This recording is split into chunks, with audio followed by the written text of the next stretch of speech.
Ladies and gentlemen, welcome to the content patch for the 22nd of July 2013.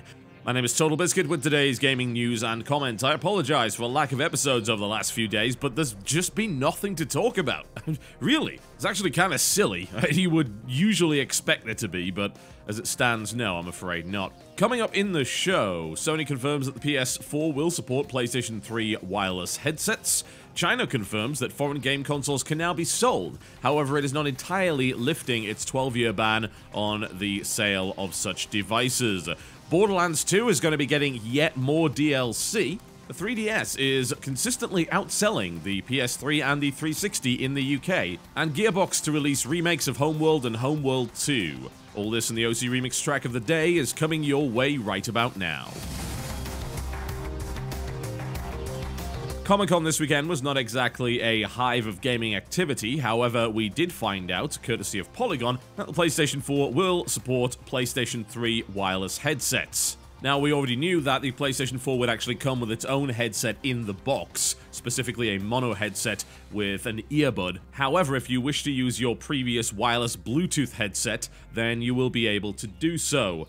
Comparatively, the Xbox One will not be shipping with a headset. Microsoft claims that most of the voice interaction will be done via the Kinect. Microsoft also confirmed that the old generation of wired headsets would not function with the Xbox One as a result of the headset adapter port being changed on the controller. However, there was an announcement on the official Xbox One Twitter that said that they were working on an adapter for older headsets. So I guess they're okay with you using them as long as you pay for a proprietary adapter in order to do it. Microsoft did, however, confirm that old generation wireless headsets will not function. So if you spent $100+ on some Turtle Beach thing, then you are crap out of luck, I am afraid, it would appear.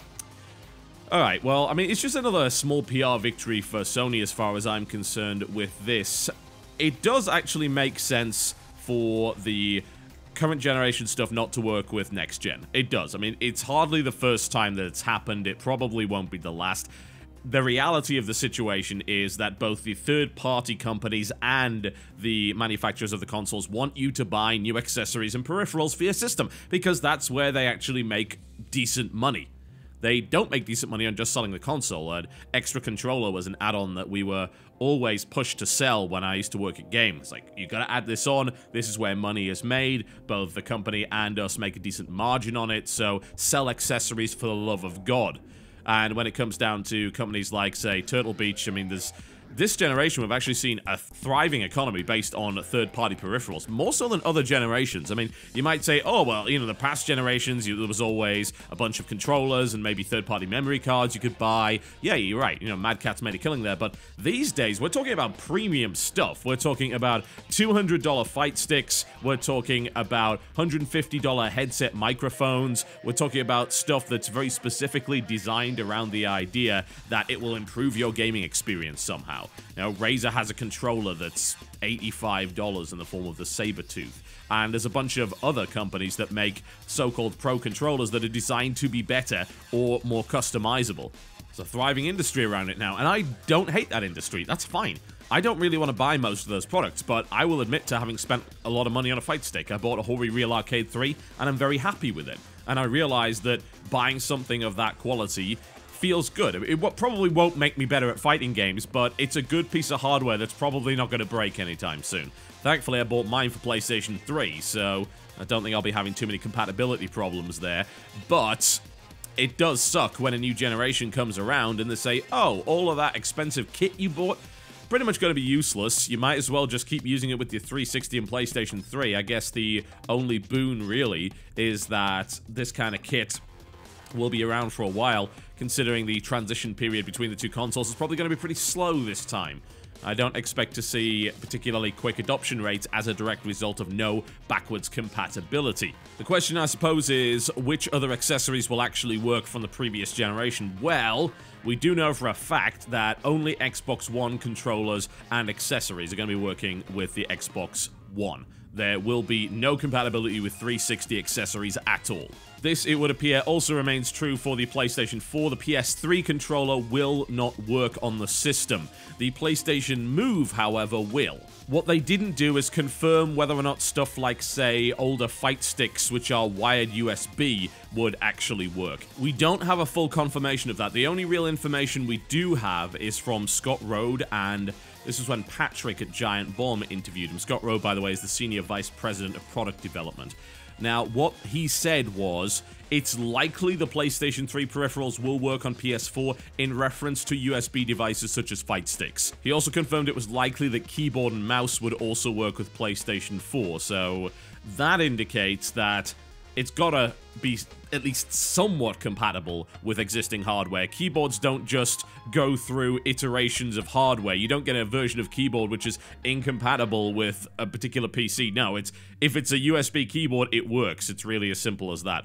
But again, that's somewhat likely. That isn't a full-on confirmation. So, yeah, it's hard to say in that particular respect, but it does look like the PlayStation 4 is a better option in that regard and will not be forcing you to rebuy everything, which is always nice. Following up on last week's news about the potential lift of China's 13-year console ban, the Ministry of Culture has confirmed that foreign game console makers will be able to sell their consoles in China, but only if they do it through Shanghai's new free trade zone. They have to register with the free trade zone itself, and I believe part of the regulations involve actually manufacturing the items within that free trade zone itself. Chinese officials stress this does not mean the ban has been lifted. If these consoles are manufactured elsewhere, you will not be able to sell them. It's really as simple as that. So it remains to be seen just what actions the console manufacturers will take in order to actually sell their machines in China. China is viewed by many companies as being one of the fastest growing markets for high-tech goods, and rightfully so.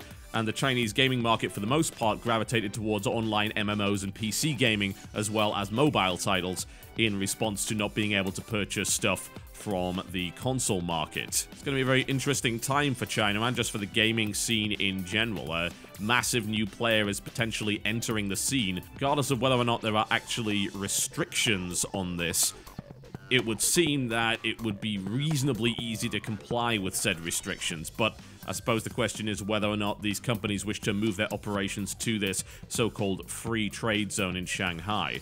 Guess we'll be finding out over the next few months as to whether or not we will finally see modern games consoles sold in Chinese territories. Gearbox has spoken to PAX Australia about Borderlands 2 and their plans to further support the title with new DLC. They have announced several new pieces of content, including the Ultimate Vault Hunter Upgrade Pack 2 Digistruct Peak Challenge, which is perhaps the worst named DLC in history, and that's going to be raising the level cap to 72, as well as including new missions and raid bosses. They also announced Headhunter packs, which have more missions and boss content, and there will be a free patch which increases your bank, backpack, and ammo slots.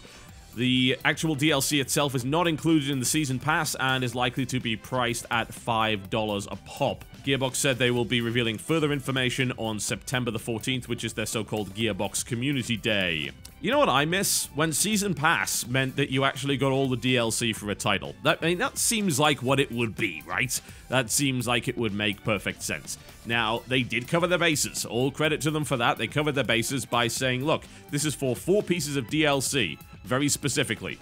And it did not include the 2 additional characters, and it will not be including these packs either. The fact that they're charging for a level cap increase, as far as I'm concerned, is BS. I don't get me wrong, I'm okay with them charging for new content. I don't believe that you're entitled to any content after the game has come out. As long as the game's patched up and working properly, everything else you can monetize. That's all fair game. But I dislike the idea that I can't just buy a title, then buy something that says, all of the future content you're going to get, this is a pass which gets you all of it for one price, instead of saying, oh great, I've got to go and buy yet another pack, another pack, another pack, in order to actually keep up to date on a game that I like.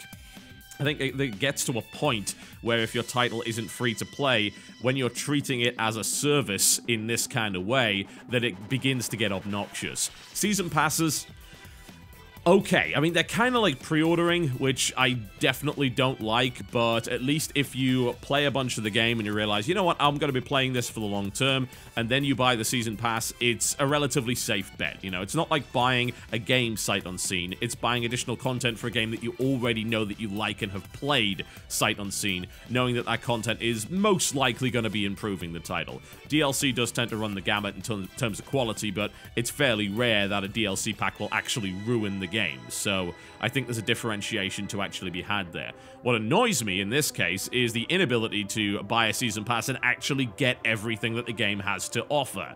No, in this case, a season pass is 4 specific pieces of DLC. Yeah, in that case, it's Torg's Arena, the Hammerlock Pack, Captain Scarlet's Pirate Bollocks, which I'm pretty sure is not the official term, and the Tiny Tina kind of Castle World of Warcraft style thing, and then you get the first level upgrade, yeah? So that's the Ultimate Vault Hunter Pack 1. That's what the Season Pass DLC is. And then apparently there's another season of DLC. I guess you can get away with it by saying, yeah, alright, this is Season 1 of the DLC. Admittedly, I think at that point you should be announcing whether or not there's going to be a Season 2.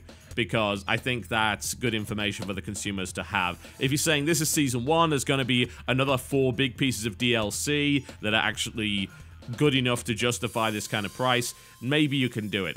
I just find the notion of buying a season pass and not getting all of the DLC content with that season pass to be a little bit abhorrent. That said, all things considered after the fact, it's probably a pretty lame complaint. As I've said many times before, you are simply not entitled to post-release content. They can charge whatever they want for it. If this is the kind of business model they want to take, that is entirely up to you. That's fine. It's their game. They can do that. Nintendo spoke to the trade magazine MCV in the UK about the success of the 3DS lately in the territory. Apparently, the 3DS is currently outselling PS3 and 360 on a week-by-week basis. And in the top 40 charts for games, no less than 8 3DS titles held strong positions. The head of consumer marketing, James Honeywell, in the UK said that software sells hardware. Yep, pretty much Captain Obvious there. He went on to say that the same can be said for Wii U as we move into peak season. With such a strong lineup of titles that are so critically acclaimed, it's just a perfect storm, and it has made it the format of the moment. Current top-selling 3DS title is Animal Crossing New Leaf, which is currently sitting at number 2 in the chart, which is in fact followed by Mario and Luigi Dream Team Brothers. So they have both top 2 and top 3 position there. They're currently only losing out to The Last of Us, which is entirely understandable. Popular titles in the US like Shin Megami Tensei are unfortunately not being released in the EU or the UK as of yet, and that is a title which is doing relatively well. I mean, I just don't see how this could possibly be interpreted as bad news by anybody, really. I think the risk with something like the 3DS, and particularly the PlayStation Vita, is that a lot of people around the release of these consoles were saying, these things are kind of irrelevant now. The idea of portable gaming was something that these formats dominated in previous years and previous generations, but the fact of the matter is you can now play games on your phone, and it's not just Snake. You know, it's a reasonable selection of high-fidelity titles. So what's the point in having a 3DS? I mean, 3DSs are larger, bulkier, and have less battery life than phones, so why on earth would you want to carry one around? Well, as it turns out, apparently you want to carry one around because the gaming experiences on those systems are significantly better. And the fact that the 3DS is outselling those particular systems and those games are doing so well, I think should be indicative that yes, people actually do want these titles. I mean, for God's sake, these games are outselling FIFA 13 in the UK. I mean, outselling a football game in the UK is pretty damn impressive. Outselling Minecraft, outselling Black Ops 2, Assassin's Creed 3, pretty much everything you can possibly imagine. And the fact of the matter is that people are picking up hardware to buy this software. Stuff like Animal Crossing New Leaf is actually driving sales to the hardware itself. It's not just an existing installed user base, the installed user base is growing. I think is actually quite the surprise. Especially surprising, I think, considering that most people, especially in the UK, have just got over the idea of 3D. I don't know about you, but I couldn't give a toss. I mean, I never really cared about the 3D in the first place, especially considering it tends to impact frame rate on that system, but it would appear that all you need to sell a console is a bunch of good games. Who knew, right? Well, I mean, it's something that they've recognized, and they've also admitted with the Wii U, and they're claiming that their lineup later on in the year will be significantly better. We'll see if that ends up being true. I do hope it is. I mean, I don't wish any console to fail horribly, especially if it happens to have some good games on it. I think the more competition we have in this space, the better it is for everybody. The question, I suppose, then becomes, can they actually maintain that and continue to be extremely successful with that machine as the technology for mobile phones continues to become better and better and better? I ideally hope so. When it comes to portable gaming, I prefer things that have buttons. And finally, Gearbox has announced that after the acquisition of the Homeworld IP, they will be releasing HD versions of Homeworld and Homeworld 2 for PC. Gearbox acquired the IP for $1.35 million in an auction of the now defunct publisher THQ's titles, with the initiative supposedly driven by the head of creative over at Gearbox by the name of Brian Martel, who supposedly really liked the series and very much wanted it to be in the hands of Gearbox. Well, we talked about this actually when the acquisition happened, and I have to admit that I was not especially happy with it. Gearbox has a very mixed history when it comes to dealing with other people's intellectual property. There are times when they do it really well, like say Half-Life Blue Shift, and then there are times when they balls it up completely with stuff like Duke Nukem Forever and of course Aliens Colonial Marines. Now, each time this has happened, it would appear that a lot of people want to put the blame on somebody else. The idea that Duke Nukem Forever was rubbish before it got into the hands of the guys at Gearbox, they just polished it up and released it. Well, it doesn't matter. You put your name on it, you are responsible for it. You released it in that state. You knew it sucked, and yet you tried to mislead people into believing otherwise. That puts an onus on you, yeah? And then we won't even talk about Aliens Colonial Marines, people claiming it was Timegate's fault, when it would appear that, in reality, Gearbox was negligent in their development of that particular title and was wasting funding designed for Aliens Colonial Marines on the Borderlands franchise. They actually put the game on the back burner. There were accusations that they allegedly did so to such a point that they put themselves at risk of being sued by the publisher Sega as a direct result of this. So I don't know if I do like the fact that Gearbox has these things. And they're talking about HD remakes. I guess the question is what exactly they plan on doing with them. I mean, these games were old. The original Homeworld came out in 1999 now. The sequel came out in 2003. So, you know, that's 10 years ago. The question is, what are they going to do with it? What do they even need to do with it? And are they going to mess with the formula? Because Homeworld and Homeworld 2 are pretty good games. I don't think there's really any necessity to do so. Unfortunately, it seems they did not get the rights to Homeworld Cataclysm, which actually was my favorite game, funnily enough, in that series. I know a lot of people will disagree with me, but the rights to that, I believe, are with Sierra Entertainment at this point, not with Relic and THQ. I would certainly like to have seen Homeworld go back into the hands of Relic, but, well, that's the reality of the industry. We're not going to see that happen. So, let's just hope the Gearbox don't balls it up, eh? I think that when you've got a particularly good game like that and you're being told, you know what, all that really needs to be done is a little bit of polish, fix it up for modern systems, make it look better, then that'll be great. I mean, if they could just improve the texture quality, get us up a widescreen resolution, and get a multiplayer service rolling again, and then just open it up for modding like the original was, then I think we'd be in an absolutely fantastic position. Whether or not that will actually happen is another matter entirely. Alright folks, that's me done for the day. Thank you very much for watching Content Patch. Before I go, I would like to give you the OC Remix track of the day, if you wouldn't mind. A shortcut here from Animal Crossing. Why not? Yes, there are OC remixes of Animal Crossing. I know that might be a little bit surprising to a lot of people. Let's just celebrate the success of New Leaf, shall we? So, this is by DiggyDis, who I have played in the past. He is particularly good. And it is a remix of the track Comrade KK. Described as Animal Crossing meets Santana, it's an electric guitar remix of this particular track. And there's a nice mix of clean guitar and distortion in here. It's pretty cool. Fairly short, nice little cut as far as I'm concerned. It's also annoyingly catchy. I don't think I'll be able to get it out of my head. So, you can suffer as well. Thank you very much, folks. I'll see you next time.